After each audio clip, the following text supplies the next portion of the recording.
Happy Monday, everyone. We got a lot going on. For starters, MSNBC has just been forced to settle a $30 million defamation lawsuit. This one's pretty wild. They were accusing a doctor of robbing uteruses. We're going to get into all the gory details on that one. Plus, oh my gosh, Donald Trump sitting down with the president of El Salvador. And just moments before they spoke, you had Stephen Miller really coming out hard against Fox News. I hate to do it, Bill, but I got to correct you on every single thing that you said because it was all wrong. So we're going to get into all of that. It's pretty good. I promise you that. Meanwhile, we also are seeing this media uproar over one Mohammed Khalil. You remember the student that got the visa to come here and then ignited all these protests all over college campuses, including on Columbia University, my alma mater. It became a total mess. They had to actually shut down classes and graduation. And there are those on the left and in the media that are defending him. And like, everybody's like, I'm sorry, like, he's here as a guest. Trey Gowdy said it well. So for someone who had the privilege of living and studying in this country to support a group that doesn't believe in any due process or any appeals for innocent victims is just a little too rich for me. Yeah, a little too rich for me too. And good news, we got the market turning higher. Look, volatility is still here. Plenty of it in the weeks ahead to come. But a little glimmer of hope coming out of Nvidia. Gigantic commitment of $500 billion. If we don't have those chips, Nvidia's in all the missiles, Carl. There's some checking on this. All the missiles are driven by Nvidia chips. So those Nvidia chips matter. Semiconductors matter. Is there a method to Donald Trump's madness? We will get into all of it. Welcome to the program. Make sure you subscribe, share, like. I'm watching you in the live comments. This is live, baby.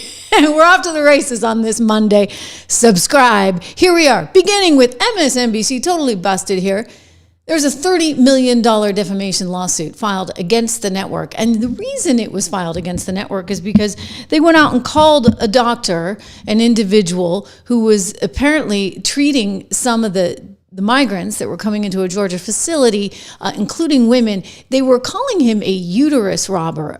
Apparently he had performed a couple, I believe his lawyer says 2 hysterectomies that were needed on people that were there. And suddenly, according to Rachel Maddow now, he's doing all kinds of weird stuff.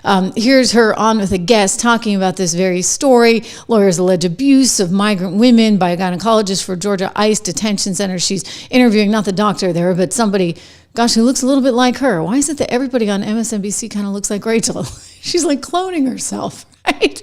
Anyway, the lawyer came out and cited her as one of the big problems in this case. But let's go back in time to September of 2020. Here's Chris Hayes, who also picked up on this story. Let's listen to what he was saying. Tonight, we can report there are 3 women who say they had procedures they either did not consent to ahead of time or felt coerced into consenting to. Tonight, we can bring you part of an exclusive interview with one of those women detained at that very facility who says she felt pressured into a full abdominal hysterectomy by this doctor. The woman is in immigration proceedings and fears for her status, so we are calling her B and not showing her face. She was in the Irwin County Detention Center during the Trump administration. We've reviewed medical records that corroborate that she had this procedure. She went to this doctor, who NBC News has identified as Dr. Mahendra Amin, an OBGYN in nearby Douglas, Georgia.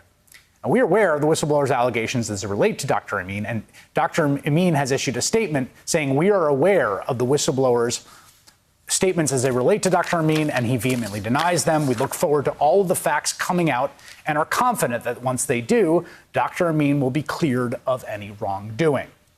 Here is how B described her experience with that doctor at the facility.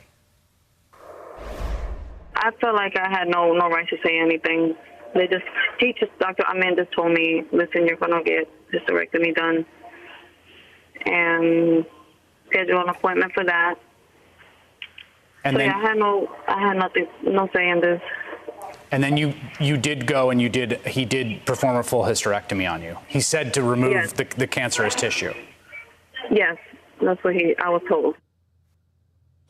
Like maybe he actually saved her life, right? You saw how they put his picture up, and well, the whole like uterus robbery started on Twitter, etc. And there were lots of allegations made. Now, this guy's an individual citizen, and he's trying to defend himself in all of this. It turns out that the whole thing was bogus, and the judge had decided that because it was all bogus, it could in fact go to trial. So it could have been much more than $30 million in defamation that they would have been wound up in terms of needing to settle and pay. So granted, they took their get out of jail free card. But just to go back to what was being alleged, and how this relates, by the way, I'm going to get into Smartmatic and Fox, because in this case, they're believing this whistleblower who's a nurse. And, I don't know, like, what do you, on the one hand, there's got to be space for whistleblowers. But on the other hand, what is it? Like anybody can say anything and can just go out and libel somebody. In this case, an attorney who's being accused of stealing women's uteruses. I mean, that's pretty bad, right? Like you don't want to run with a story like that unless you're really, really solid on your facts. But Rachel ran it. You had Chris running it like you just saw. And then that other woman that's on at 4:00 that always looks so miserable running it. Here, take a listen to this interview with the so-called whistleblower, a woman named Dawn Wooten. In the complaint, a hearing from women who are detained there, talking about a specific doctor performing hysterectomies, referring to him as a uterus collector. Tell us about how you heard about this doctor and what women said about their experiences with him. You have detained women. I had several detained women on numerous occasions that would come to me and say, Miss Wooten, I had hysterectomy. Why? I had no answers as to why they had those procedures. And one lady walked up to me here this last time around between October of 19 until July the 2nd. And she said, what is he? Is he the uterus collector? Does he collect uteruses? And I asked her, what does she mean? And she says, everybody that I talk to has had a hysterectomy. And you just don't know what to say. I mean, I don't have a answer for why that they would come to me and they would say, is he the uterus collector? How would you describe the standard of care, the general sort of medical environment in which these migrants were detained? The standard of care wasn't timely all the time. They would have a procedure to where they would fill out forms to be seen. Those forms would be shredded. They would be told in area instances that, there's nothing going on with them, just on numerous occasions. And as a human, you just don't treat people inhumane. I have a title as a licensed practical nurse, and I protect my title with dignity, to where I was raised by you treat people as you want to be treated. The sanitation, especially during COVID, The sanitation was horrible. So you see where this is going, right? So they've got the whistleblower who comes on and makes all these allegations. How much information she had, it's not really clear. But again, the onus is sort of on the reporter, right? To make sure that story is pretty buttoned up before you just run wild with it, because it is somebody's reputation. But in this case, because it was Donald Trump's ICE, right, agenda that may have been going out and sealing uteruses from migrants' wombs. Well, it was just too good for Rachel and Chris and the other one to resist. Here's a look at the other one, the blondie. Julia, can you widen the lens on the medical care that is standard for female detainees? It just sounds like a whole lot of gynecological care when we read about the complete and abject neglect around COVID.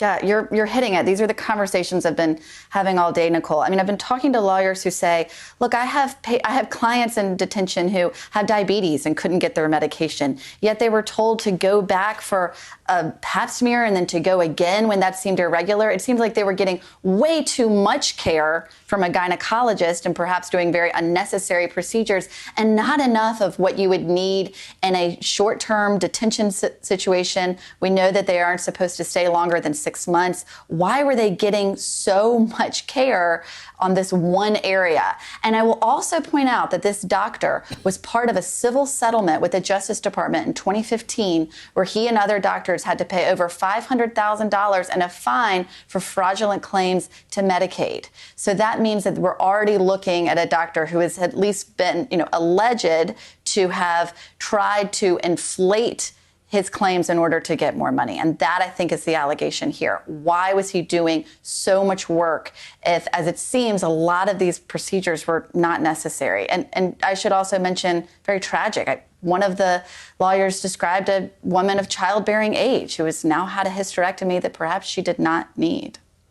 Yeah, or perhaps she did need, and maybe it actually saved her life. But God forbid we actually think about that, because, hey, we're MSNBC, and this is Donald Trump's ICE people going after migrants, and that's just too good a story for us to resist. Listen, in this case, the judge actually made the decision that MSNBC had hosts on, meaning Rachel and the 4 o'clock. She's on in the afternoon. Help me. She used to be a Republican. Nicole Wallace. Okay. So that one and Chris Hayes, they were all out there making what the judge said was, quote, verifiably false statements about Dr. Amin, including claims of mass hysterectomies leading to the cancellation of the scheduled trial. Okay, so I don't think MSNBC really wanted this thing to come to trial, because it would have then shown that they had a whole bunch of fake news anchors there. Stacey Evans was the attorney that was representing none other than Dr. Amin,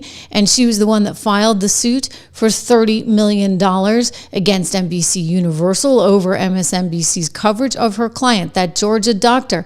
And apparently she's a Democrat, and she was blown away by what these people did, specifically Rachel Maddow. So this is, you see on the left, Stacey Evans, who is a Democrat, who was just astonished by the falsehoods that were being told on one MSNBC, specifically by somebody that she used to watch, Rachel Maddow. Here we go. I'll read this to you. This is in Town Hall, in a rare rebuke from within her own political ranks. You had Democrat attorney Stacey Evans slamming MSNBC's coverage of her client, the Georgia gynecologist, Dr. Amin, calling the network's host Rachel Maddow's reporting on the so-called, quote, uterus collector case preposterous, quote, and disappointing. Evans, who says she regularly tunes into the left-leaning network, spoke out to NBC Universal, and she agreed there to the $30 million settlement with Dr. Amin, whose reputation was dragged through the mud following widely circulated and now discredited claims that he performed unnecessary hysterectomies on ICE detainees. I mean, what a thing to say about somebody, right?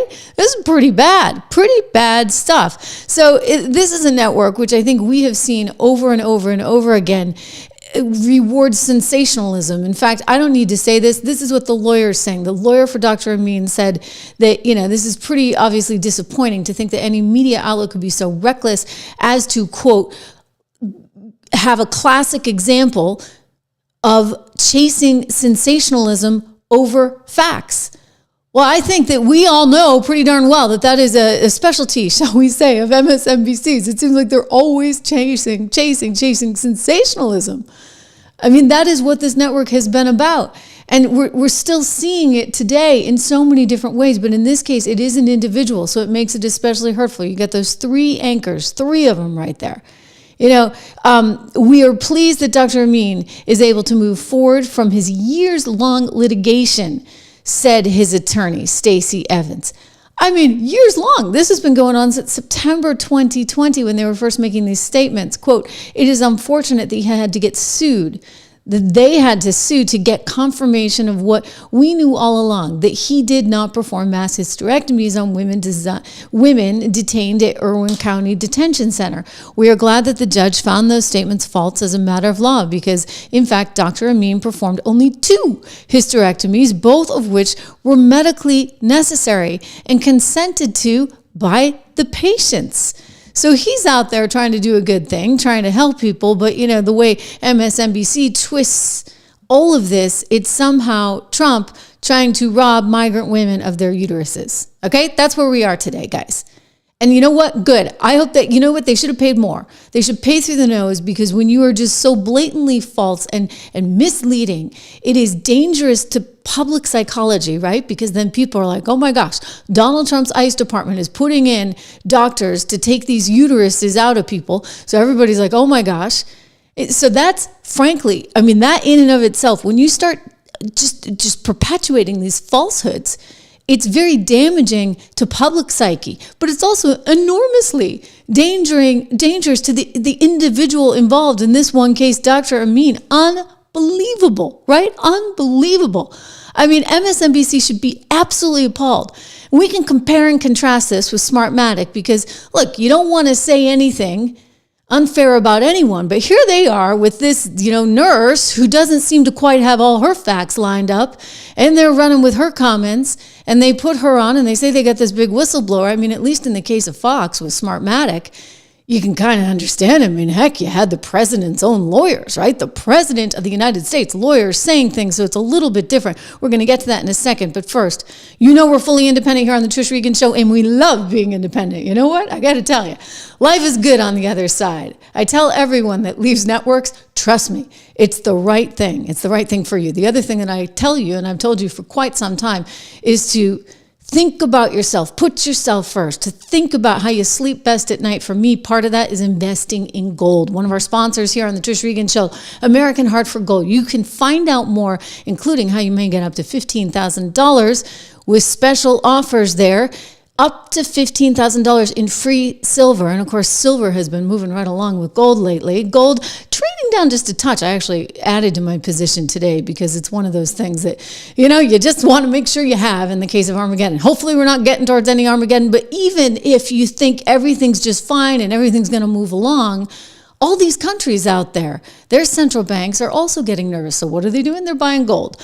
It's one of the reasons why gold has appreciated to more than $3,200 an ounce. I think I was telling you when I started this show, buy it when it was like at $1,400, $1,500. Anyway, I was right.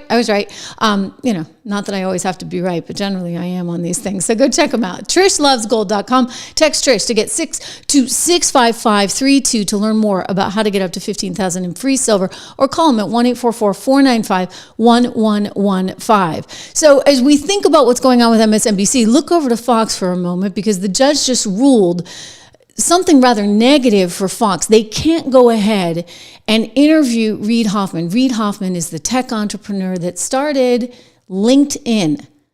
I'm over on LinkedIn. I have like 400,000 followers over on LinkedIn, but it's kind of hard to get the word out. Maybe it's because Reid is running it. I don't know. But Reid Hoffman is not exactly what you would call middle of the road. No, he's the one that bankrolled that woman who accused Donald Trump of rape. Remember her, the woman with all the cats? He bankrolled her lawsuit. And so he also bankrolled Smartmatic's lawsuit. Now, look, I mean, it happens, right? And it's part of freedom of speech. You can kind of put your money wherever you want. And there are plenty of people that have helped to defend, say, Donald Trump or Rudy Giuliani or others, right? They have funds that go for their legal defense. So again, you're putting your money where you want. And so it's not necessarily illegal or improper. I mean, maybe it looks a little bad that the tech entrepreneur is donating $25 million to Smartmatic's lawsuit. But at the same time, it's sort of a matter of free speech. I remember when Peter Thiel, right, helped with Hulk Hogan when he was trying to take down Gawker. So these things happen, but it was something that, understandably, I think Fox wanted to explore and learn more about when they were trying to determine the financial liability that they may have for Smartmatic, because Smartmatic is suing Fox News for $2.7 billion. That's a lot of money. I mean, I'm not going to make excuses for Fox. I think they made a lot of mistakes, and I was not there then. But They paid $800 billion, nearly $800 billion. To me, that's a big, big mistake, and it's bad for journalism to pay $800 billion to Dominion. And then, hey, you still got that Smartmatic thing hanging out there for $2.7 billion. Well, that's not exactly good precedent. If you already paid $800 billion now, is it, to Dominion? I think you're going to be on the hook for something. Anyway, they want to know how much they're really on the hook for. And so they had asked that they be able to depose and interview him and get his deposition. And the judge said, nope, not happening. You can't do that. Now, getting into this comes from Court News, a blog that covered this, because this didn't get a lot of attention. I think it's a rather relevant and important story. They wanted to interview Reid Hoffman because, one, he was investing $25 million into the case, and two, they wanted to get a sense of how much they really thought the company was worth. In other words, what is his payout on the other side? Was he an early investor in the company, etc.?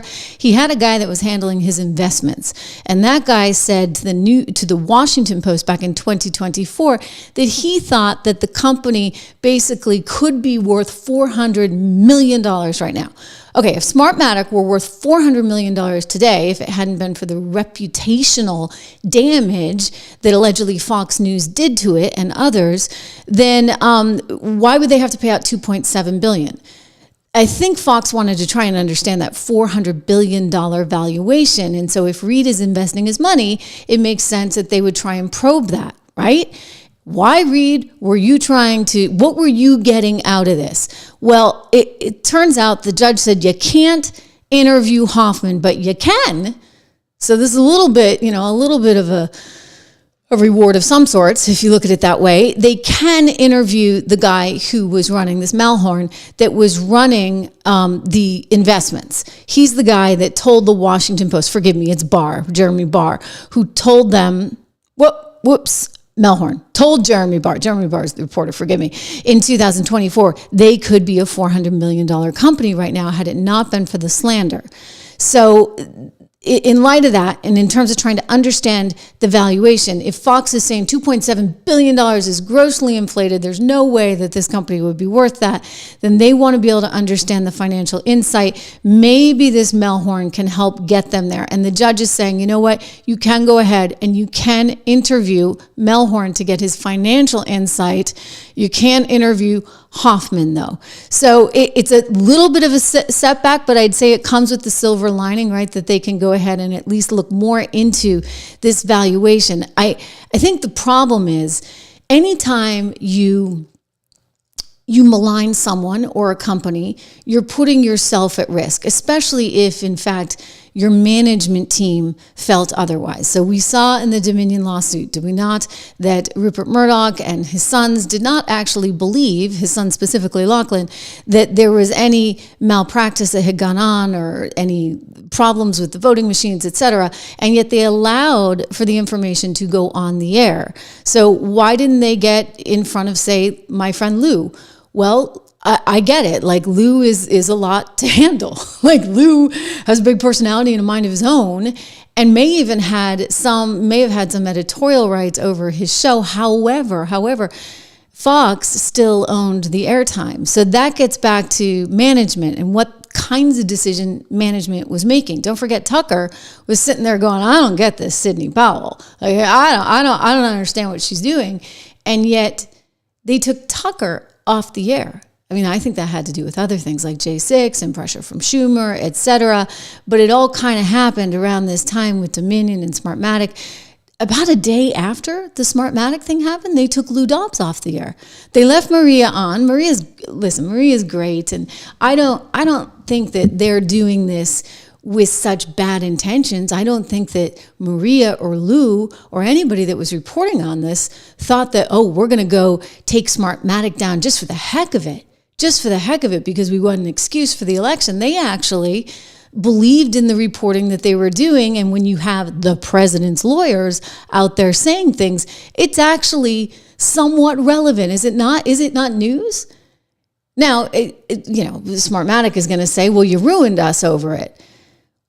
But maybe it's not actually the messenger's fault in this case. Could it actually have been Sidney Powell's or the lawyers that were saying this? I mean, why are you going to go after the messengers? That's what's sort of complicated, because as a journalist, you got to be free to report on things. Now, I don't mean like MSNBC going after some poor doctor and they can't figure out that he only performed 2 hysterectomies and they're going on and on about the uterus robber. I mean, that's a little bit different. But in this particular case, you actually have the president's lawyers. And so Smartmatic has a thing on their website right now saying that they're taking serious steps to defend their reputation and their attacks by actors trying to further their agendas and profits. These attacks don't just hurt Smartmatic, they damage the credibility and integrity of all elections and disparage the hard work of election officials, administrators, and poll workers. You know, again, this is a tough one. I remember when I was a young correspondent at CBS, this would have been in the year 2000, and I guess the other side was in, so it was perfectly fine to do things on voting machines, maybe when the other side was in. I actually did a story on Diebold voting machines,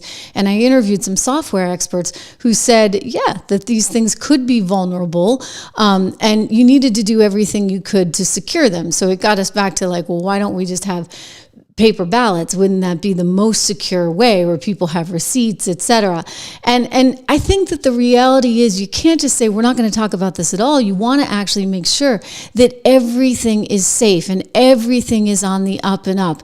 You know, Tulsi Gabbard addressed this head on just the other day, and I think it's an important soundbite to run, because she was in the cabinet meeting and she said something that, like, it's like no-go territory. I get it right now. But again, I go back to me reporting on this in the year 2000. This sort of concern about software and voting machines has been around for a long time. And so this didn't just come out of nowhere. And I can understand why some reporters were in fact putting people on, like a Sidney Powell or like a Rudy Giuliani. Perhaps the real issue, however, is why is it that Fox itself, if it didn't believe this to be true, would continue to allow the reporters to do that? Like, at some point, right, as business, you need to take an editorial stand. Nonetheless, here's Tulsi. I think it's worth just hearing. We're investigating. We have the best of the best going after this. Election integrity being one of them. We have evidence of how these electronic voting systems have been vulnerable to hackers for a very long time. And vulnerable to exploitation to manipulate the results of the votes being cast, which further drives forward your mandate to bring about paper ballots across the country so that voters can have faith in the integrity of our elections. I mean, is it that controversial to say we want to make sure that the software is totally safe? We're not pointing out anyone in this particular case. She's just saying something that's been around for a long time. And she's not wrong. It has been around for a long time. I did the story for the CBS Weekend Evening News in the year 2000. So we've always been concerned about this. We shouldn't act like it's different just because it's Donald Trump. We should make sure that they're as secure as possible, that the entire process is as secure as possible. In fact, that's what this voter ID is about, is it not? I mean, that's what we're talking about when you've got the administration saying, hey, you know what, we're going to make sure that everybody who is voting in these elections, they can vote, that they have the proper identification, if you would, to vote. I mean, with Elon Musk finding that there were, $152 billion that he found in fraud, waste, and abuse, and that millions of Social Security numbers were being given out, you can understand that causes some concern. And then the left is all mad about the Voter ID Safe Act. I don't get it. Like, why wouldn't you want that? If nothing else, just to make everybody feel better about this entire process. You can't hide these things. Hillary Clinton, I told you about this last week, coming out with this wild tweet that she even had to shut down comments on because it was so nuts, basically telling married women, if you changed your name, you may not be able to vote. Gaslighting, fear-mongering, just like we saw at the top of the show with, back in 2020, MSNBC trying to suggest that Donald Trump's administration was robbing migrant women of their wombs. I mean, it's bonkers to me that they get away with this. Who's going to sue her, by the way? Who's going to go after Hillary Clinton for her misinformation in misrepresenting things? That's pretty bad. I mean, the White House had to come out with a response saying, no. You know what? The SAVE Act is not about that. The SAVE Act is just there because you need an ID like anything else. You know what? You get a passport, you get a real ID, you get the license, anything. I mean, I guess if you were just married yesterday, you might need to come in with your birth certificate to prove because your name change hadn't gone through. But for Hillary to suggest this, and let me read it to you, are you a woman who changed your name when you got married? Congress is considering a bill that would make it much harder for you to vote. Call your rep. This is not a drill. And then update. The House just passed the Republican voter suppression measure. That's what she's calling it. That threatens voting access for millions of Americans, including 69 million women whose married names don't match their birth certificates. I mean, this is bonkers stuff, ladies and gentlemen. Again, unless you were just married like a few hours ago, you probably have an updated ID. You know, Rob, my partner at 76 Research, his wife and they're in Japan. And he's doing a ton of work for us, by the way, over there. Wonderful piece out just last night. But Japan, they own a lot of U.S. treasuries. So 76 Research, they're on the ground in Japan. Rob's working hard. His wife traveled with him. Guess what? She has the same last name. She has the same last, so it's on her passport, right? Like it's on her passport, it's on her license, and yes, she can vote under it. So this is the kind of fire drill that they're putting America through, and it's highly irresponsible. But this is what they do in general, right? 76 Research, by the way, this market's crazy. We'll get back to the market in a short time. But if you're concerned about how to invest amidst all this volatility, I encourage you to go to 76 Research. Use my code word dollar. You can get it for $1 a month for the first 2 months. And it goes to $9.95, but there's a lot of helpful advice in there. And you know what? You want to take care of yourself. You want to be able to make money. You want to have some income at some point in your retirement. So with all that in mind, go get the basic newsletter. And for those of you that really want to roll up your sleeves, get the model portfolios. I can't stress that enough. Trump is livid at this moment with CBS News, and understandably so, because the coverage is so freaking biased. It's night after night after night after night, and he's kind of had it up to here, right? Well, guess what? He's in control of the FCC, and he's now calling on Brendan Carr to not just look at ABC, as Brendan is doing, and NBC, as Brendan is doing, but also to take a good hard look at CBS News. This story being reported in one of the trades known as Mediaite. They're saying in a Truth social post on Sunday, Trump raged at 60 Minutes reports, one featuring an interview with Ukrainian President Zelensky, during which Scott Pelley, who's the correspondent, said that Trump, quote, rewrote history, saying falsely that Ukraine had started the war. So this was the voiceover narrative. It showed a clip of Trump calling Zelensky a dictator without elections. So that could actually be interpreted in different ways, and I'm sure Pelley has his interpretation. The problem is, he's 60 News. He's supposed to be this big old voice of authority. We know he's old. As for how big he is, I don't know. I don't know what their audience size really is anymore, but a lot of people still watch. In another segment, you had some other correspondent I've never heard of talk to residents of Greenland who oppose the Trump administration's idea of joining the country and joining the U.S., including the prime minister. So Trump's response was this on Truth Social. He wrote, almost every week, 60 Minutes, which does air on Sundays, which is being sued for billions of dollars for the fraud they committed in the 2024 presidential election. Don't forget, Donald Trump is accusing them of fraud. They have not been proven to have had fraud, but they are being accused, and they are being sued for billions by none other than the president. He did get $16 million, don't forget, out of ABC News, for their interview of failed presidential candidate Kamala Harris, mentions the name Trump in a derogatory and defamatory way for this weekend's, quote, broadcast, and this broadcast tops them all, he writes. They did not one, but two major stories on Trump, one having to do with Ukraine, which I say is a war that would never have happened in the 2020 election. Oh, if it had not been, in his view, it was totally stolen from him, right? So he's getting into that rig stuff. In other words, if I were president, the other story was having to do with Greenland, casting our country as led by me falsely, inaccurately, and fraudulently. I am so honored to be suing 60 Minutes, he writes, CBS Fake News and Paramount over their fraudulent, beyond recognition reporting. They did everything possible to illegally, he said, elect Kamala, including completely and corruptly changing major answers to the interview questions, but it just didn't work for them. I'm going to get to that in a second, just to to jog your memory. They did everything, he writes, possible to illegally elect Kamala. As I said, it just didn't work for them. They are not a news show, he says, but a dishonest political operative simply disguised as news and must be responsible for what they have done and what they are doing. They should lose their license, he writes. That's a big deal. He wants them to lose their license. And guess what? He's got the FCC. Hopefully the FCC, as headed by its highly respected chairman, Brendan Carr, will impose the maximum fines and punishment, which is substantial for their lawful and illegal behavior. CBS is out of control at levels never seen before, and they should pay a big price for this. Make America great again. All right. This is the particular segment he is referencing. I'm going to show it to you.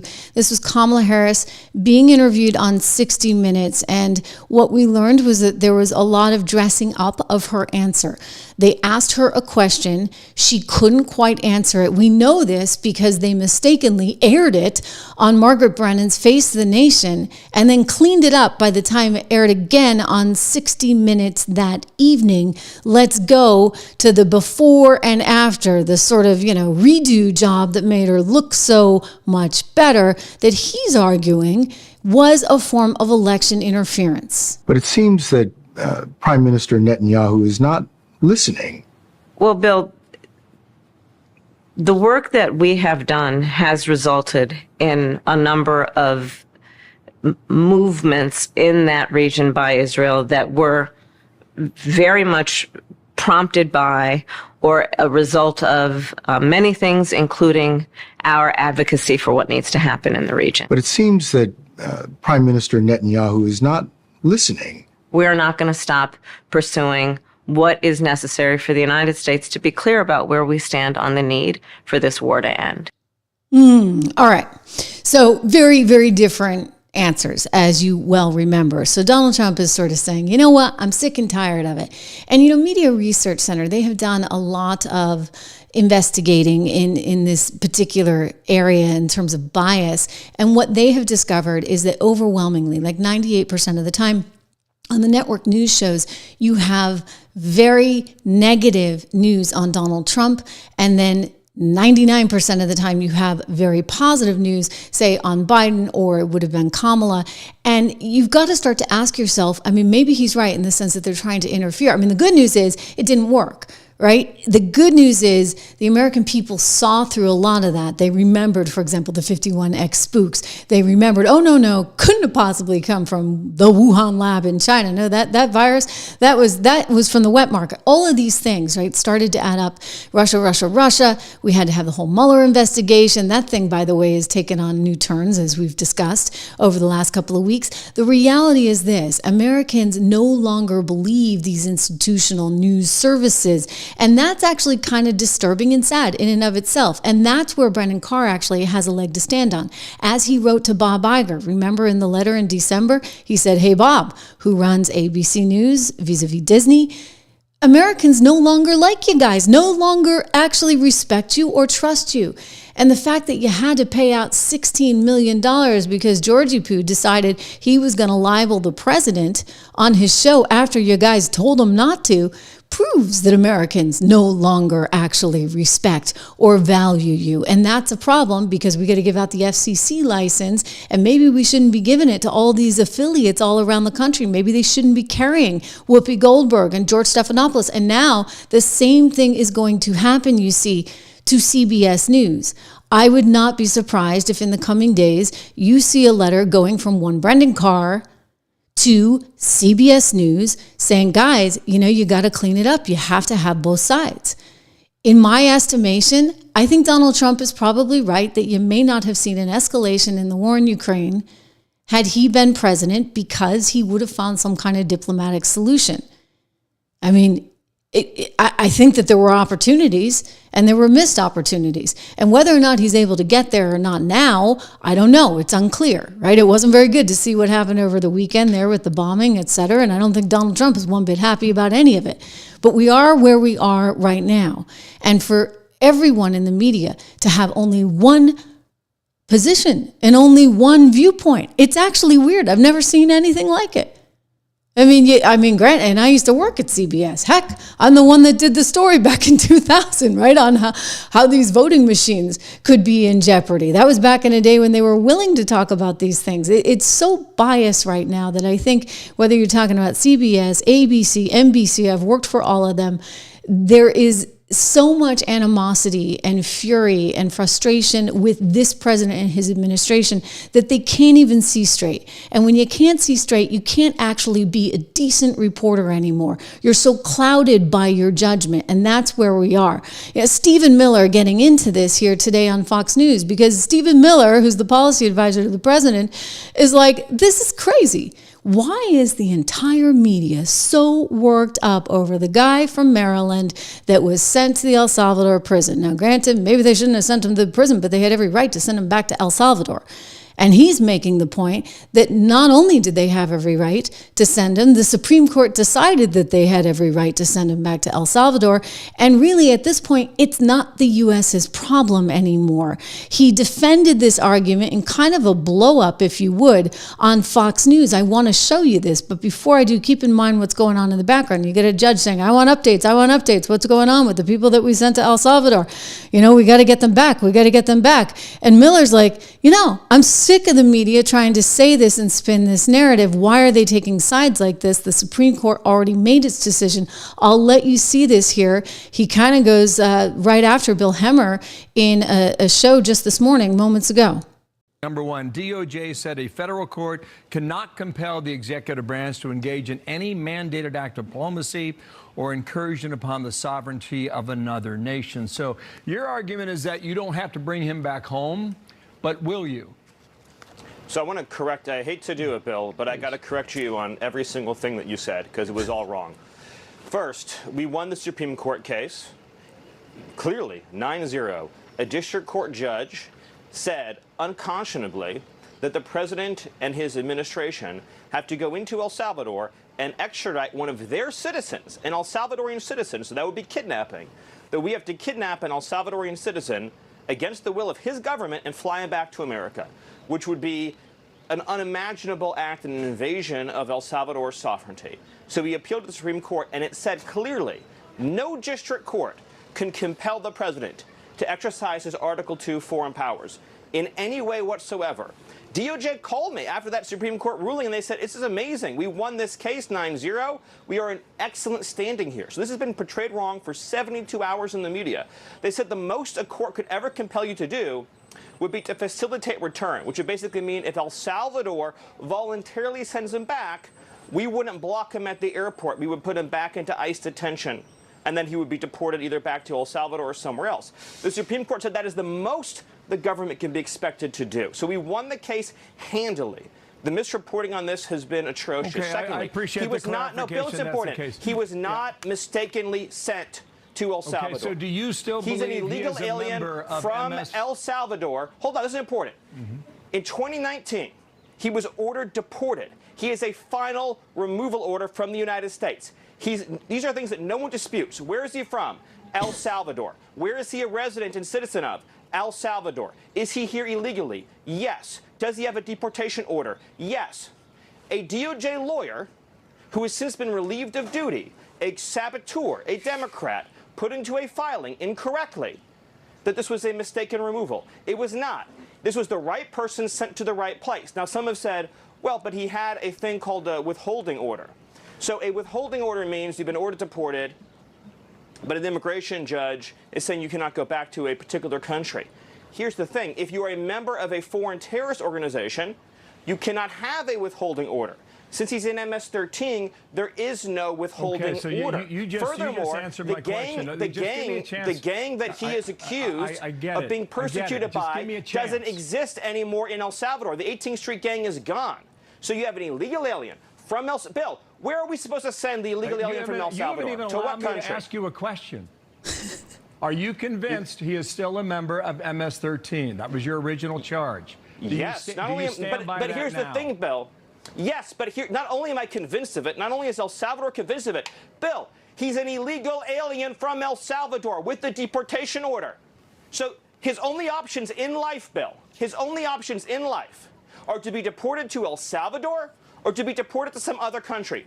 That's it. He has a deportation order. So, Bill, you tell me, what country should we deport him to? Tell me, please. Tell me. So Marco Rubio on Sunday morning said this. On Saturday night, another 10 criminals from Bill's like, I'm going to turn. I'm going to Rubio now. Okay. I'm going to Rubio because I got no answer for you on that one, Miller. But Miller's point is, look, you come here illegally. You're part of a gang. We know that you're part of this gang, and somehow you get shipped back to El Salvador, your home base. We can't actually jump in then and say, hey, we're going to work this out and take you back. I mean, he's been deported to his home country. So Miller's point is now it's in Bukele's hands, and Bukele will do what he thinks is appropriate at that point in time. Now, maybe if he's not been convicted of any kind of crime in El Salvador, he doesn't belong in prison in El Salvador, in which case he gets out. But isn't that El Salvador's problem at this point? Here is Trump just moments ago with Bukele speaking there in the Oval Office and pointing out, that we've had a few problems along the way with all these people coming in. Lots of them illegally. Why so many? Well, we had a terrible thing happen. We had an administration that allowed people to come in freely into our country from not only South America, but from all over the world. Many from the Congo in Africa, Asia, all over the world, Europe, rough parts of Europe. And they came from prisons, and they came from mental institutions, and they came from gangs and the gangs of Venezuela and other places. And hundreds of thousands and even millions of them came. 21 million people altogether, but many of the people that came, just a tremendous percentage of them were criminals, in some cases violent criminals. We had 11,088 known murderers. Half of them murdered more than one person. This was allowed by a man who, what he did to our country is just unbelievable. So we're straightening it out. We're getting them out. But what they did and what that party did to our country, open borders, anybody could come in. As soon as I heard that, I said, every prison's going to be emptied out into our country. That's what happened. And we're straightening it out. And we just had numbers. We had the highest recruiting numbers in the history of our country going into police departments. And a year ago, we had the lowest numbers. You couldn't hire a biggest change. Yeah. Nobody's ever seen. The lowest to the highest. And the military now, Marines, the Army, Air Force, Coast Guard, every slot is, we have the best numbers we've ever had. We call it recruitment numbers. And we've never had anything like it. We had records on at every single level. But very important, the policemen. The policemen are joining forces now that we're having a hard time with policemen. Okay, so Donald Trump making the point that, if you're on the side of the police, then the police are on the side of you. And don't forget, we did have a horrible time because who the heck in their right mind wanted to be a police officer if you didn't have the backing of the governor or the president, for that matter? And it's very clear that you didn't. Remember this, I've showed you this. This is a graphic here of the number of people that were crossing into this country since the year 2000. And you see how much it spiked up, like wildly so. After 2000, massively, going all the way to 250,000 people coming in. These are the people just being apprehended at the border every single month. And since Donald Trump has come in, we are down 96%. So that's pretty darn massive. It's all coming as, of course, the Supreme Court also rules that those students that are here on visas, people like Muhammad Khalil, who cause a ruckus on campus at my alma mater. I went there when it wasn't so nuts and so it wasn't so crazy. Columbia University, pretty shameful what we've seen out of Columbia. They've lost $400 million as a result. Harvard University is about to lose billions. You get UPenn. Everybody's kind of in a similar spot, right? They're losing their funding, their federal funding, their taxpayer funding, because the Trump administration is like, for goodness sakes, you people can't even keep your kids safe that are on this campus. Well, Khalil came to Columbia and decided to create this whole movement to be pro-Hamas. The only problem is Hamas is a known terror organization. So how do you do that? Well, the court now says, guess what? He can be deported. The Louisiana court can send him back. Now his lawyers are jumping in and saying, not so fast, not so fast. Trey Gowdy on Fox saying, yeah, you know what? I don't have a lot of sympathy for this guy because he can go back there or he can go back to Gaza. He can do anything he wants. They're not going to actually offer him any kind of human rights in these places. He's not here, keep in mind, on some kind of refugee application. He's here on a student visa. And Marco Rubio has made it really clear, you know what, you're here as a guest, so you don't go trying to start protests on university campuses. It's kind of a no-no. Sliding scale. So American citizens get this much due process. People who are here unlawfully get this much due process. So the phrase due process doesn't really tell us a lot. It's a sliding scale. But it's not lost on me that Khalil supports a group. Do you think they gave a jury trial to the Jews before they beheaded them? You think there are appeals for the hostages being held in Gaza right now? So for someone who had the privilege of living and studying in this country to support a group that doesn't believe in any due process or any appeals for innocent victims is just a little too rich for me. Marco has the power to say you are undermining our foreign policy, and guess what? You don't have a fundamental right to stay in this country. So we don't care whether you go back to Syria or Algeria. You can go to Gaza, what's left of it, but you're not staying here.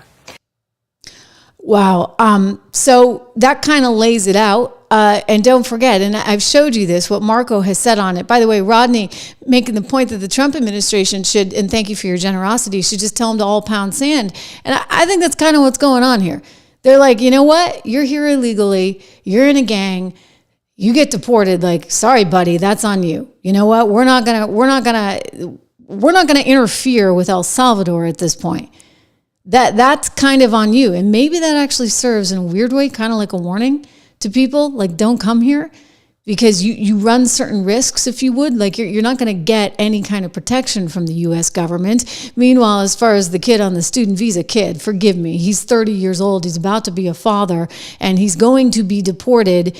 Trump has said, gosh, you should have thought of these things, including his family beforehand. But anyway, this is Marco Rubio on how he has every right to revoke this guy's visa, as well as the Turkish girl who's there at Tufts University writing op-eds trying to stir the pot too. We revoked her visa. It's an F1 visa, I believe. We revoked it, and here's why. And I'll say it again. I said it everywhere. Let me be abundantly clear, okay? If you go apply for a visa right now, anywhere in the world, let me just send this message out. If you apply for a visa to enter the United States and be a student, and you tell us that the reason why you're coming to the United States is not just because you want to write op-eds, but because you want to participate in movements that are involved in doing things like vandalizing universities, harassing students, taking over buildings, creating a ruckus, we're not going to give you a visa. If you lie to us and get a visa and then enter the United States and with that visa participate in that sort of activity, we're going to take away your visa. And once you've lost your visa, you're no longer legally in the United States, and we have a right, like every country in the world has a right, to remove you from our country. So it's just that simple. I think it's crazy. I think it's stupid for any country in the world to welcome people into their country that are going to go to your universities as visitors. They're visitors. And say, I'm going to your universities to start a riot. I'm going to your universities to take over a library and harass people. I don't care what movement you're involved in. Why would any country in the world allow people to come and disrupt? Now, we gave you a visa to come and study and get a degree, not to become a social activist that tears up our university campuses. And if we've given you a visa and then you decide to do that, we're going to take it away. I encourage every country to do that, by the way, because I think it's crazy to invite students into your country that are coming onto your campus and destabilizing it. We're just not going to have it. So we'll revoke your visa, and once your visa is revoked, you're illegally in the country and you have to leave. Every country in the world has a right to decide who comes in as a visitor and who doesn't. If you invite me into your home because you say, I want to come to your house for dinner, and I go to your house and I start putting mud on your couch and spray painting your kitchen, I bet you're going to kick me out. Well, we're going to do the same thing if you come into the United States as a visitor and create a ruckus for us. We don't want it. We don't want it in our country. Go back and do it in your country. But you're not going to do it in our country. Yeah. And they have the law on their side for this one.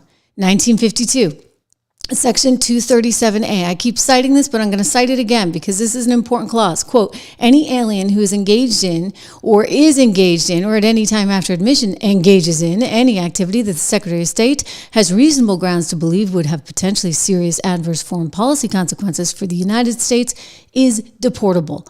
So you know what? There you have it. That is the law. So why are we twisting the law to make room for people that support a known terror organization? Whether it's a known terror organization or whether it's MS-13 for that matter. Getting back to the guy that Stephen Miller was so concerned about, that he went after the Fox host for. And then he wasn't done. He had more to say to the media. Let me see if I can share this with you. You may have to turn it up just a touch because the audio is rather faint. It was outside in kind of a gaggle, and he made the same point. Like, listen, we're not going to bend the rules for these guys. They're here illegally. They're part of a gang. We ship them back to El Salvador. Whether or not they wind up in the El Salvador prison, that's not our problem. The wrong person was sent somewhere. He's an illegal alien from El Salvador. Where was he sent? To El Salvador. Where does he belong? In El Salvador. Right? It's different he belongs. Sending someone home and sending them into a prison that they could remain in for It is life. up to El Salvador how to handle the process for their own citizens. Again, what you seem to be asking us to do is to change the government and the laws of El Salvador. So if we deport somebody back to, for example, Syria, should we be closely involved on a day-to-day basis with the Syrian government, detailing that person's life and future? If we deport, say, 100,000 people back to Haiti, should we open a case file on each of those 100,000 people and ask every day, what's their housing situation? What's their healthcare situation? What might they need? What might they want? Once someone's out of our country, that becomes the problem of their host country, not our country. These people chose to invade us. So there's a lot of concern from the corporate media about the invaders, but they chose to invade us. It's our responsibility to return them back to And again, he's not wrong, and he has the law on his side. As for what Bukele in El Salvador is going to do with the guy, he's like, look, he's a gang member. And yes, El Salvador has some pretty harsh consequences for gang members, as we all well know. Let's take a listen to what he just told President Trump. Can President Bukele weigh in on this? Do you plan to return him? Well, I'm supposed to not suggesting that I'll smuggle a terrorist into the United States, right? It's always how can I smuggle? How can I return him to the United States? Like, I smuggle him into the United States, or what do I do? Of course, I'm not going to do it. It's like, the question is preposterous. How can I smuggle a terrorist into the United States? I don't have the power to return him to the United States. So you could release him inside El Salvador? Yeah, but I'm not releasing, we're not very fond of releasing terrorists into our country. We just turned the murder capital of the world into the safest country of the Western Hemisphere, and you want us to go back into the releasing criminals so we can go back to being the murder capital of the world? No, that's not going to happen. Well, they'd love to have a criminal, released into our there's a fascination. They would love it. Yeah. They're sick. These are sick people. Whoa. Okay, so that's something. So you heard what Donald Trump just did. He just really slammed the media. He is after the media in a massive way right now. You consider what happened there with 60 Minutes and his frustration with the media over the 60 Minutes piece and what they were saying about him there. And then his frustration with the media saying, hey, we got to do something. We got to make sure that, these criminals that are here illegally and are known members of gangs like MS-13, we cannot be sending them back to El Salvador. And his sort of reaction to that is that's just sick, right? These are sick people that want to keep these people here. I go back to just sort of my shock and my dismay at a media that no matter what Trump does, they hate it, right? No matter. So the market turns around to get to the stock market, and we're going to do this later in the show, but and all of a sudden the media is like accusing him of insider trading because he put out a tweet, or rather a Truth Social, saying, hey, buy it, it's low. And they're accusing him. It's like, what? Did you guys just want it to go down? I think they did. Like, they want the market to go down. They want the bottom to fall out from under. They want bad things to happen because they want to be proven right. And that in and of itself just kind of showcases how frustrating it is to actually deal with the media in any way, shape, or form. As we led this show, right? You have MSNBC getting fined $30 million in that defamation case. And the reason reason why is because, you know what? They can't see the forest for the trees. This guy apparently had done 2 hysterectomies to help save people's lives, but somehow it turns into he's a uterus robber because he's doing this on behalf of ICE. You see how it's being so convoluted and so messed up, and that is a huge problem with the media today. We have so much to get to, including Alina Habba and new comments that she's making on the governor of New Jersey. But first, remember, we're fully independent here. Balance in Nature is one of our proud sponsors on this program. I take their fruits and veggies every single day. My vitamins, I'm like, when I was a kid, I took the Flintstone vitamins, and now I take my Balance of Nature. They send them to my house. You can get these as well, 35% off right now. I take the fruits and veggies. They're gummies. They're gluten-free, and I love them. They're really tasty, but they have lots of different things for your health. They're on the website. I encourage you to go there. You get 35% off everything if you use my code word TRISH, TRISH. Go to balanceinature.com today. Alina Habba, you know Alina, the beautiful attorney for Donald Trump. Alina Habba is now the U.S. District Attorney there, at least interim, in New Jersey. And she's been coming out warning people in New Jersey, the governor specifically, the AG specifically, that you know what? You can't do this with this sanctuary city stuff. It's just not going to fly. So she issued this warning and said, you get in the way and you're going to pay the consequences because it's just not allowed. It's not appropriate. You can't do this. You are interfering with federal law enforcement. And again, I've said this. I'm going to say it again. I'll tell you every single day. If there's one power that the federal government has, it is to go after people who are here illegally. They have every right to do this, even if you're a sanctuary state, because why? They have jurisdiction. It is why when Governor Abbott wanted to put the wall back up down in Texas that the Biden administration was tearing down, he didn't have the legal ability to do that. Because unless he wanted to secede from the United States of America, the federal government, in that case Biden, had every right to say, nope, we're going to tear this thing down. As frustrating as it was, but that proves to you just exactly the kind of power that the federal government has when it comes to the border. So Alina Habba is putting these guys on notice. Listen to her. New Jersey Governor Phil Murphy has ordered local police in the state to stop cooperating with immigration officials. Now, we did reach out to the governor's office for comment, but shockingly, we've yet to hear back. Now, the U.S. Attorney for the District of New Jersey, Alina Habba, is here with more. Is that true? Do you have proof of that? Have you heard that to be true? Let me give you a very brief summary of what we do know. We know that the governor has on his website currently do's and don'ts for his local state of law enforcement.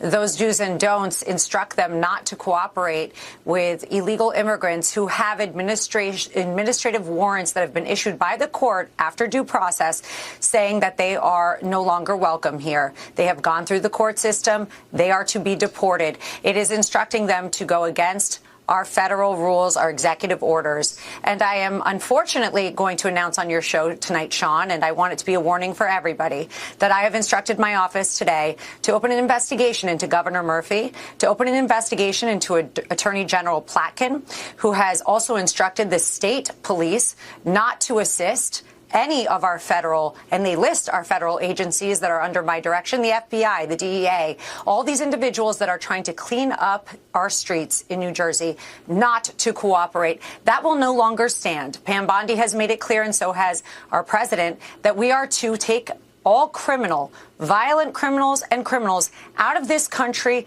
and to completely enforce federal law. And anybody who does get in that way, in the way of what we are doing, which is not political, it is simply against crime, will be charged in the state of New Jersey for obstruction, for concealment, and I will come after them hard. Those investigations will start immediately. The governor and the attorney general. Wow. So they're on notice. And you know what? She's not wrong. Okay? As much as the mainstream media wants to flip out over this and say that this is some kind of authoritarian measure, again, I get back to the basics here, that the federal government has the constitutional power to patrol the borders. And if you, as the attorney general or as governor of a state, are getting in the way of that process, it goes back to what Homeland's been saying all along, that you're then jeopardizing the lives of law enforcement for the federal government. And you're going to find yourself in a whole you-know-what load of trouble. Here's Homan just the other day. Sanctuary state governors, Tim Walz, J.B. Pritzker, Kathy Hochul, they've been called to testify in front of Congress. They're investigating, Congress is investigating sanctuary status for these places. When will we see an end to sanctuary status? Can't be soon enough, because sanctuary cities are sanctuary for criminals. Here's what people need to understand. Every time they release a public safety threat, illegal alien public safety threat back in the community, it puts the community at great risk of crime. They like to say, well, we do this because we want victims and witnesses of a crime to feel safe to come to law enforcement without the fear we're working with ICE. That's just a bunch of malarkey, because the victim and witness of crime don't want the bad guy back in their neighborhood either. So help us make these communities safer. For instance, Chicago, when I went to Chicago, within 2 days we arrested, I think it was 9 members of TDA, Trend, Iowa. We arrested 7 child sexual predators. We arrested 2 illegal aliens who committed murder.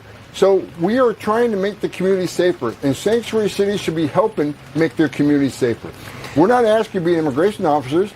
We're asking you to do the job you're supposed to do. Your number one responsibility is to protect your communities. Help ICE protect your communities. Yeah, I mean, right? I mean, this shouldn't be that hard. Again, this is why he was elected. You had no common sense from the left, no respect for the communities that are actually here in America now that want to be kept safe, that want to have their own chance of survival, economic, and frankly, just, day to day.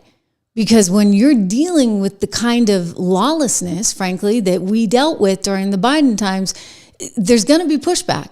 If the Democrats knew what was good for them, they would actually not be doing things like what I'm showing you here on the screen that Elon Musk reported. And thanks to our friends over at Fox Business for this graphic here. Unbelievable. You look at 270,000 people being admitted and being given social security numbers that had come here illegally in the year 2021. That thing ballooned all the way to over 2 million in the year 2024. And we know why. Okay, we know why.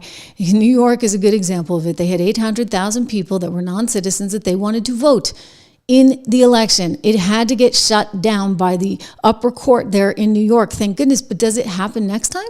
Like, what happens next time around? What was the intention here? It's pretty darn disturbing, really and truly, when you look at what was actually going on. Meanwhile, we've got a little bit of upside now here.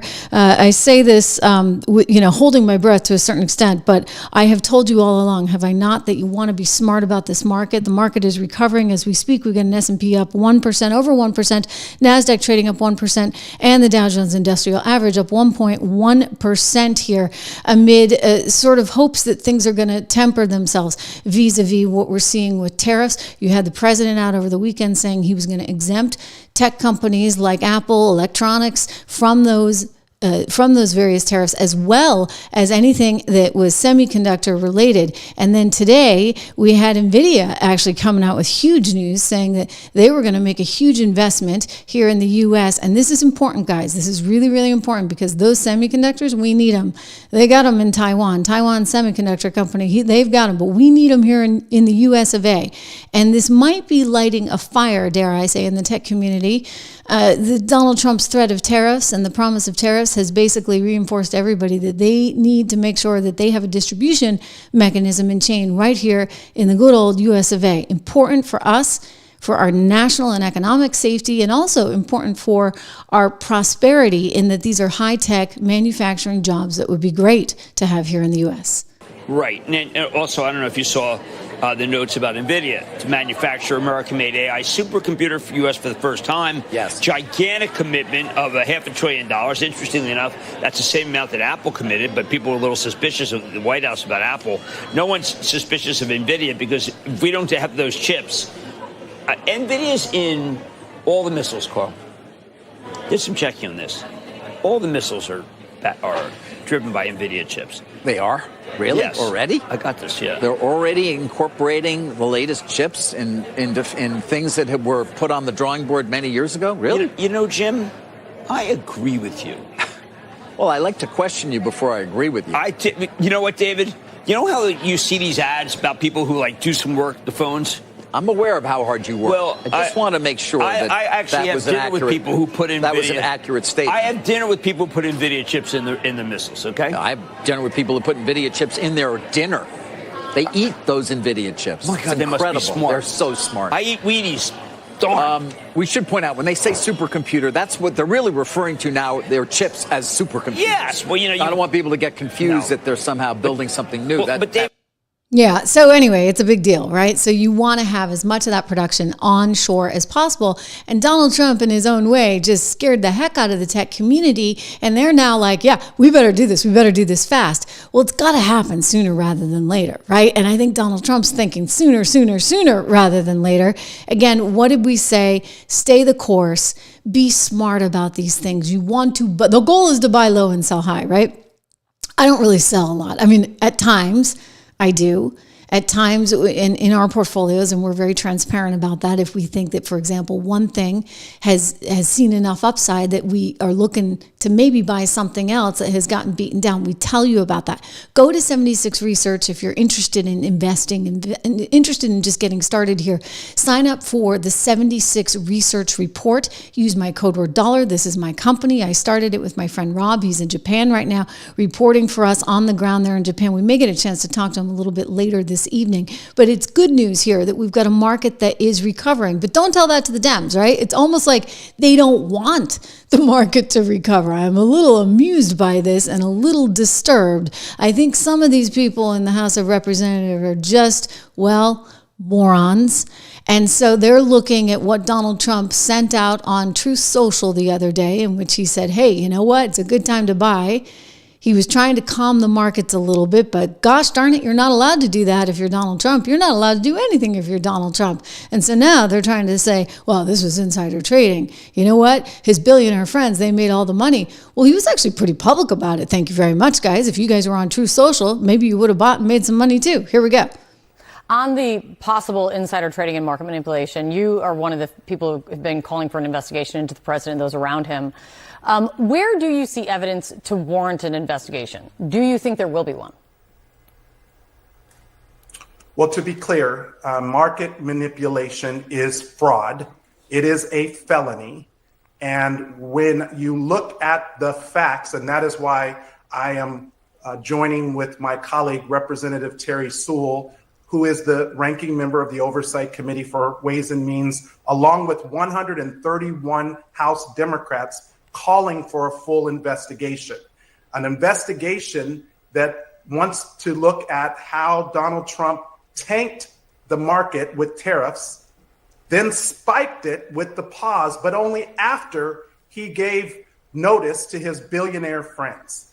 And the proof is there.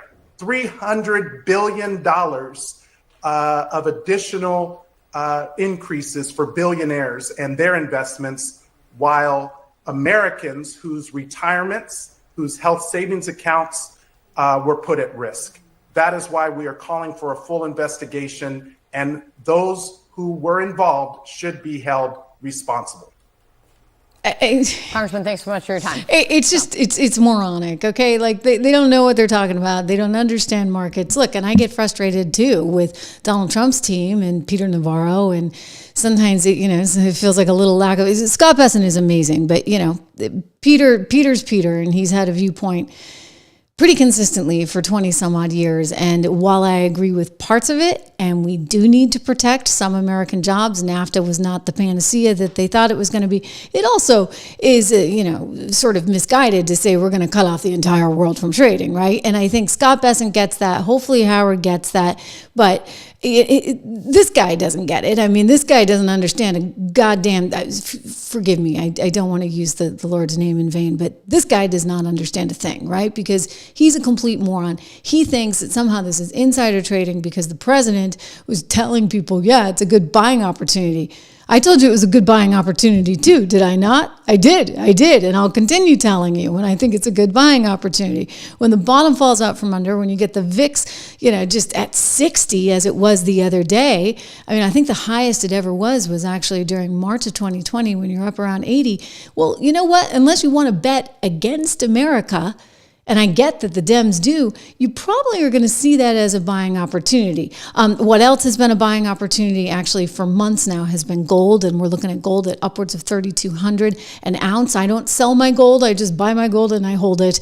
You can do this too. Go to trishlovesgold.com, trishlovesgold.com, you know, one of our sponsors being American Heart for Gold. You can text my name, Trish, to 65532 or call them at 1-844-495-1115 today to get more information on all of that. But listen, I mean, this is a wild market. This is an exciting market for traders. I get one friend who's told me he's just having the time of his life, right? Because he likes the vol. He likes the volatility.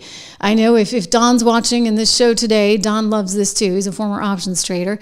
I don't trade in and out as much. I dollar cost average in, and I sure like dollar cost averaging in when things are bad. Okay, we have a big announcement, guys. This is coming from the DOJ right now. The gentleman that has been believed to be responsible for those arson attacks on Tesla's showroom, as well as the Republican headquarters in New Mexico, seems to have been charged. I want to get to that momentarily, but first, we're talking serious space cadets, right? This is Gayle King. You know, she's the one that's best friends with Oprah Winfrey and Katy Perry, the singer, as well as, Jeff Bezos' girlfriend. They're all going up with Blue Origin to touch space. They are going up into space, and they're turning it into a giant marketing event. Here's Gayle King speaking about the very issue. Let's listen in. To me, it's such a reminder about how we need to do better, be better. Do better, be better human beings. And what do you mean by that? Processing. Well, it's so nasty and so vitriolic nowadays. And I mean, if everybody could experience that peace that we had up there and the kindness and what it takes to do what we did, all the people that it took to get us up there and get us back safely, I'll never, ever, ever forget. And So kind of a standard line. Somehow going up into space is supposed to make us realize that we're all just awful here on Earth. So again, living up to the terminology, space cadet, if you would. They've got cute costumes. They're going up into space. And Katy Perry is weighing in on it as well. Let's take a listen. I did this actually in one of my shorts the other day, so we can watch that. Here, if you're not looking at the short feed, I need you to do that as well. We got lots of interesting information. You probably are, but nonetheless, take a peek. Jeff Bezos is trying to prove how great his Blue Origin space thing is by sending his soon-to-be wife, Oprah's best friend Gayle King, and one Katy Perry up into space. You know, the jokes keep coming. This is exciting. So many little girls are going to see themselves in one of us, hopefully. Couldn't think of a better crew. One thing I want to do when I reach weightlessness is just be present. Look up, look down, look out, take in the moment. I'm doing a lot of inner space work to go to outer space. Yay. So I'm just saying, they may already be in a little bit of outer space. Just going out on a limb. Anyway, look, I'm all for technology improvements. It's all good stuff. We want to do more of that, right? Getting back to the news just coming in, you know, Elon Musk has been under a lot of fire. They do not like that he's been finding this Doge savings. And so, of course, he has seen his brand, Tesla, very much under fire. We are just learning right now the DOJ is charging a man in arson attacks at the Tesla showroom. This is they promised that this would happen, right? This was Pam Bondi saying, we are going to find you and we're going to hold you accountable. And so now the DOJ is coming forward with the news. The DOJ is charging a man in the arson attacks on a Tesla showroom, as well as Republican headquarters in New Mexico. And so again, this has just come forward. His name is Wagner, Jameson Wagner, age 40, Albuquerque resident, faces 2 counts of federal they said they were going to push federal charges. So remember when Pam came out and was very clear, I think she went on Hannity's show, she may have gone on a few shows, faces 2 federal charges of malicious damage or destruction. And they said they would have no mercy on these guys because this was a form, in their estimation, of a kind of domestic terror, in that you were trying to really do some serious damage. I just want to put the story up here so that we can all see it in this moment. Again, the DOJ coming out now and announcing that it is charging this particular person that had vandalized these Tesla cars in the showroom, as well as apparently Republican headquarters in Mexico. So that's a big deal. Again, if you recall, they've been making it quite clear over and over again that they were not going to put up with this, that this was something that was not tolerable under any circumstances, and that really there was a new sort of representation of law and order in the White House. And it's important to know that they are following through on their word. I'm just seeing if I can find Pam Bondi here for you, because Pam Bondi made it very clear from the beginning that this was not to be tolerated. She's got a lot on her plate. I will say that. I think it's helpful that Alina Habba, for example, is there, able to do some of the work there in New Jersey, because I'll tell you, between Epstein, between Diddy, between what's going on with Russia, and now all of that information coming out, it is clear that there's a lot that she has to do. She made the comment to Fox recently that she did not believe that this was happening in a vacuum. Her concern was that this was organized. These attacks are taking place throughout our country. We have charged multiple people. Get ready, more coming. One we charged in Oregon is facing 5 to 20 years in prison. We filed in Colorado. We filed in South Carolina. There are more coming. And yes, the funding is one thing we are looking at among many others. I was personally in a meeting about it this morning. We are coming after you. We believe these are organized. These are not individuals out there throughout the country doing this on their own. They're targeting Tesla owners. They're targeting Tesla dealerships. They're targeting Elon Musk, who is out there trying to save our country, and it will not be tolerated. We are coming after you. We will find you. And if you are an organized group who is funding this, we're going to find you too. You better look out and you better stop it. So it's very clear that they're not going to give up on this. So I just want to change our lower here. Tesla attacker charged, because this is a big deal. And don't forget Jasmine Crockett's role in all of this, right? I mean, she was the one who was actually calling for much of this. And we can go back just as recently as a couple of weeks ago. She was coming up on her birthday, and she went on to a podcast and said, you know, the one thing you can do for me is this. And then we saw this violence ensue. And that in and of itself is really, really, really. Thank you so much, Annie. And I won't hold y'all because I know how much people love to listen to politicians. So I'll make sure that I keep it short, but I am truly here for very selfish reasons. Starting with, on March 29th, it's my birthday. And all I want to see happen on my birthday is for Elon to be taken down. Yes. Well, she certainly, she could go up in space too, right? she should go up with the rest of them, up in space as one of the space cadets and more. I mean, it's just not appropriate. And there's been a whole series of things with her. And I don't know if it's to get attention. There was that moment. There was the, going after Ted Cruz moment. There was the picking cotton moment, you name it. She's got a lot of moments almost seemingly every day. We're having a moment here with the market turning around. Let's hope this stays. Remember to go check out 76 Research. Again, so many familiar faces in the show today. I appreciate you being here. If you're new, please make sure you subscribe, that you share, you like. We're growing. Guys, we're going to be at 700,000 soon. And keep in mind, this is with no marketing. This is with nothing. This is just you and me here every day doing this show. And it shows you the power of truth and the power of fairness. I think if anything, the one thing I try and always be on this show is fair. And there's no sort of pomp and circumstance. We got a few graphics here and there, but this is nothing like what you see, right, in the mainstream media. And yet the mainstream media is the one out there going after an individual like that Dr. Amin that now they're going to have to pay for because you just can't make stuff up about people. I think that sort of says it all because they're so willing, right? Why? I know you hate Trump, but why? Because you're worried he's going to shut you down? Is it because you're being paid? Remember, Obama changed the propaganda rules in 2013. All of a sudden, all this money that was just going overseas to news organizations could suddenly be redirected back here at home.